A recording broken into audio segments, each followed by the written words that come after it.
Baik, tentunya masih di 101,5 FM dalam program di pagi hari ini, yaitu Dialog Daerah untuk pendengar setia RKU 101,5 FM dimanapun berada. Edisi hari ini Jumat 23 September 2022.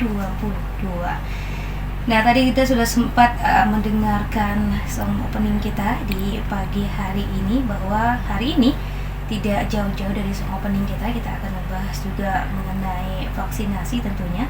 Dan pada pagi hari ini kita sudah kedatangan narasumber ya, yang perwakilan dari Dinkes atau Dinas Kesehatan dan Keluarga Berencana Kabupaten Kayong Utara.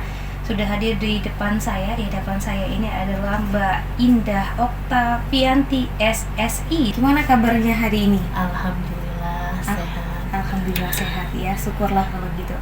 Mbak Indah Oktavianti SSI selaku Subkoordinator Surveillance dan Imunisasi ya, Yes. bidang staf P2P atau pelayanan pencegahan dan pengendalian penyakit. Nah, pada pagi hari ini atau pendengar setia RKU 101,5 FM dimanapun berada, tema kita adalah vaksin lengkap sampai booster. Kita mungkin sudah sering mendengar juga ya,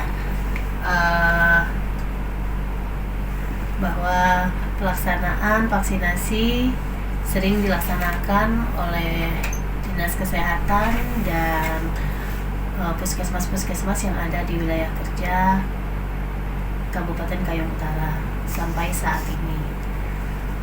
Untuk vaksinasi booster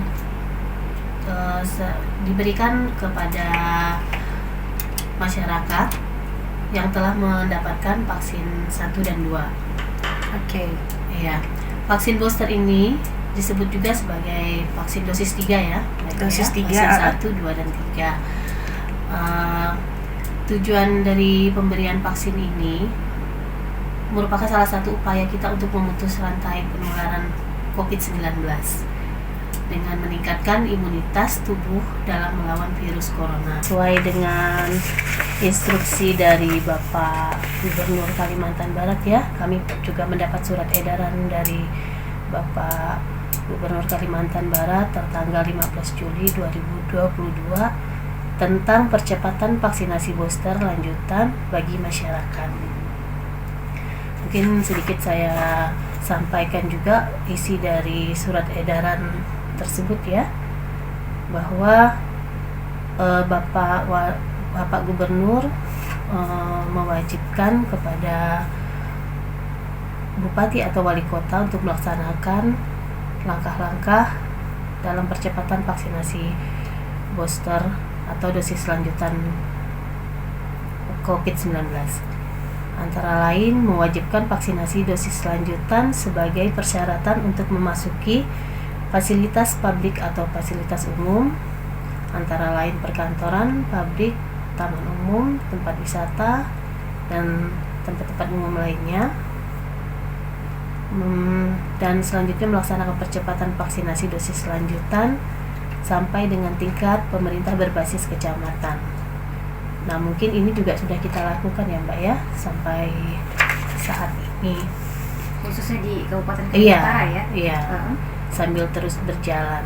Vaksinasi dosis 3 atau booster ini adapun manfaatnya itu seperti yang saya sampaikan tadi, untuk meningkatkan imunitas tubuh, memperpanjang masa perlindungan terhadap virus, membantu mengurangi penyebaran virus COVID-19. Mungkin masyarakat juga sudah mengetahui ya bahwa syarat penerima vaksin booster ini antara lain berusia 18 tahun ke atas, sehat, sudah mendapatkan vaksin dosis 1 dan 2 minimal 3 bulan, memiliki KTP, memiliki tiket vaksinasi booster Peduli Lindungi, tidak sedang positif COVID-19. Jadi itu mungkin menjawab di pertanyaan dari sebagian saudara-saudara pendengar kita juga dimanapun berada, mengapa perlu sampai vaksinasi ini lengkap gitu ya, sampai booster 1, 2, dan 3 ya. Tadi sempat disinggung oleh Mbak Indah sendiri bahwa di situ bisa mencegah juga ya terinfeksi dan juga mencegah perburukan atau misalnya terkena infeksi dari COVID ini gitu ya. Iya. Apabila terinfeksi, dan itu bisa mencegah Meminimalisir perburukan. Iya, perburukan yang terjadi. Oke. Nah, ini Mbak Indah, setelah kita mendapatkan vaksin 1, 2, kemudian 3 bulan ya setelah vaksin 2 ini. Setelah 3 bulan. Setelah 3 bulan baru bisa mendapatkan vaksin booster. Nah, setelah booster ini, apakah masih perlu prokes lagi seperti memakai masker, menjaga jarak, mencuci tangan, dan lain-lainnya gitu? Masih adanya di luar sana ya, kita juga beberapa kasus positif COVID, jadi tidak menutup kemungkinan bahwa masih ada penularan di sekitar kita. Artinya itu prokes masih tetap harus dilaksanakan. Okay. Untuk teman-teman juga dimanapun berada, nah ini juga menjawab pertanyaannya, kenapa kita udah vaksin sampai 3 kali tapi masih juga kita harus menaati prokes yang ada gitu. Vaksin ini kan untuk melindungi diri kita dari dalam, untuk mengurangi, meminimalisir penularan langsung kepada kita kembali. Diperlukannya lah seperti menggunakan masker, tetap mencuci tangan, menghindari untuk penularan terjadi kembali. Tadi sudah ada beberapa pertanyaan dan sudah dijelaskan beberapa poin dari Mbak Indah sendiri mengenai mengapa perlu sampai vaksin lengkap, sampai booster 1, 2, dan booster. Kemudian juga setelah booster ini apakah masih perlu prokes. Nah, itu juga menjadi pertanyaan banyak dari sebagian masyarakat dan pendengar kita juga mengenai dari vaksin ini. Ada vaksin 1, 2, dan booster. Apakah masih perlu untuk memakai prokes?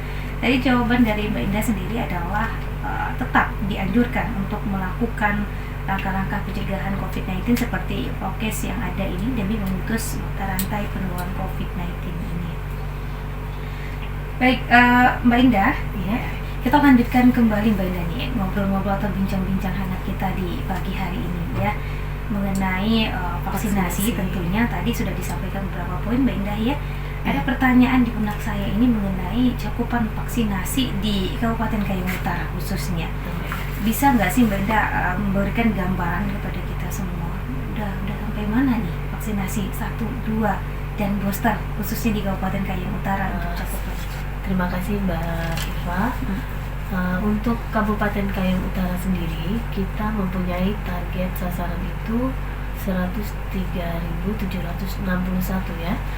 Itu terbagi dari SDM kesehatan, lansia, petugas publik, masyarakat umum dan renta, remaja, anak-anak, ibu hamil dan menyusui, serta disabilitas.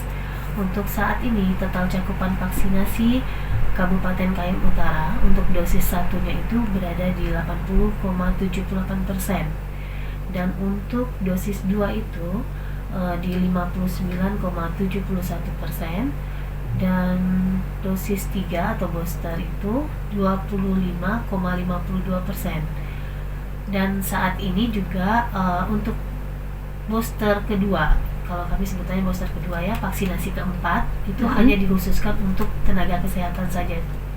Itu sudah mencapai 50,98%.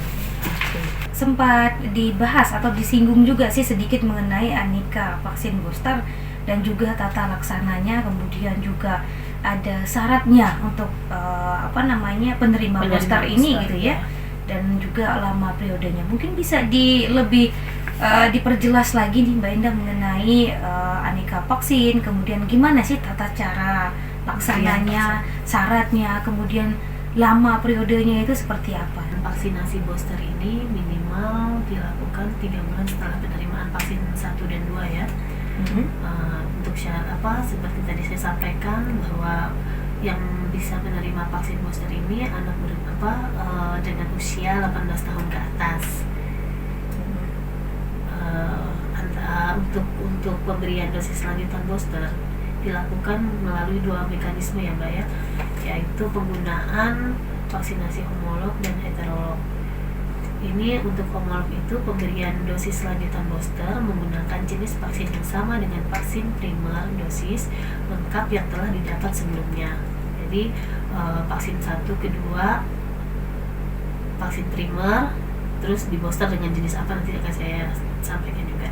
Untuk heterolog yaitu pemberian dosis lanjutan booster dengan menggunakan jenis vaksin yang berbeda dengan vaksin primer dosis lengkap yang telah didapat sebelumnya. Booster yang dapat diberikan antara lain Sinovac. Untuk vaksin Sinovac 1 dan 2 dapat menggunakan booster vaksinasi dengan jenis vaksin AstraZeneca dengan dosis setengah dosis. Untuk booster Pfizer setengah dosis juga, Moderna setengah dosis juga. Jadi untuk vaksinasi yang vaksin pertama dan keduanya menggunakan Sinovac, boosternya bisa menggunakan AstraZeneca, jenis vaksinnya Pfizer, Moderna. Tiga jenis vaksin tadi Dapat digunakan untuk boosternya. Ya.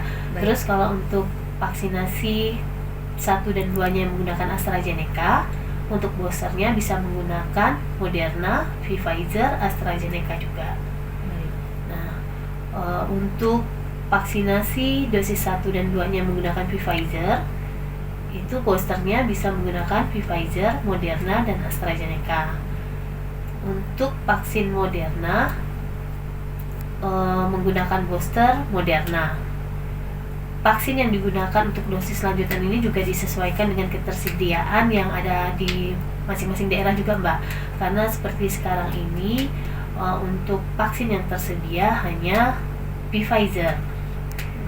Ya, dan Sinovac juga itu kemarin kan hanya untuk anak sekolah, anak SD, anak usia sekolah dasar. Jadi saat ini yang tersedia di Kabupaten Kayong Utara boosternya Pfizer.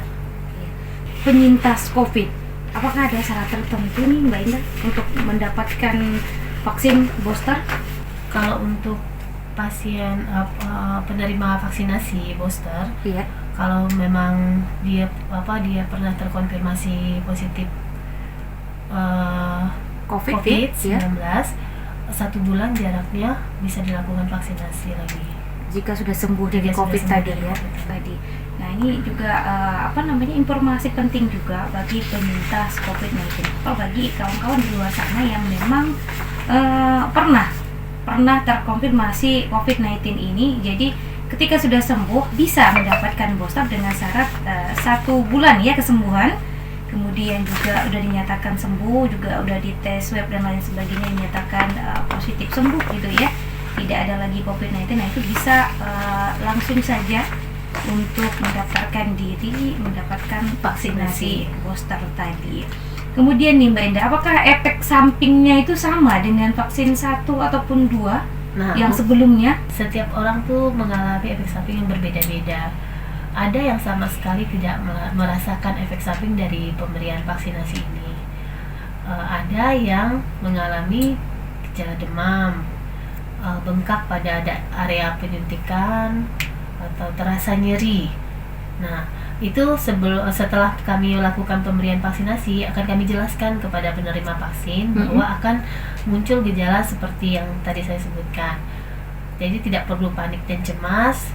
Untuk gejala demam kami pasti akan memberikan obat seperti paracetamol untuk diminum setelah dilakukan vaksinasi agar tidak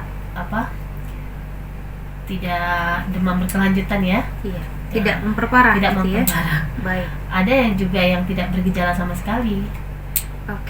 Pesannya Mbak Indah mungkin untuk pendengar setia RKU dimanapun berada, untuk masyarakat khususnya mengenai vaksin ini, Mbak Indah. Untuk pesan-pesannya tetap jaga prokes, tetap menggunakan masker, mencuci tangan, menjaga kebersihan lingkungan, makan yang sehat, lakukan aktivitas fisik juga, olahraga, dan yang paling penting saat ini dukung pelaksanaan vaksinasi booster 3 untuk masyarakat umum, karena seperti yang sudah saya sampaikan tadi, untuk Kabupaten Kayong Utara khususnya kita masih berada di angka 25,5% dari target kita yang harusnya minimal di angka 70%. Kami juga mengharapkan vaksinasi booster ini dapat terus dilaksanakan dan ditingkatkan agar masyarakat Kabupaten Kayong Utara terlindungi ya, sehat semua. Baik.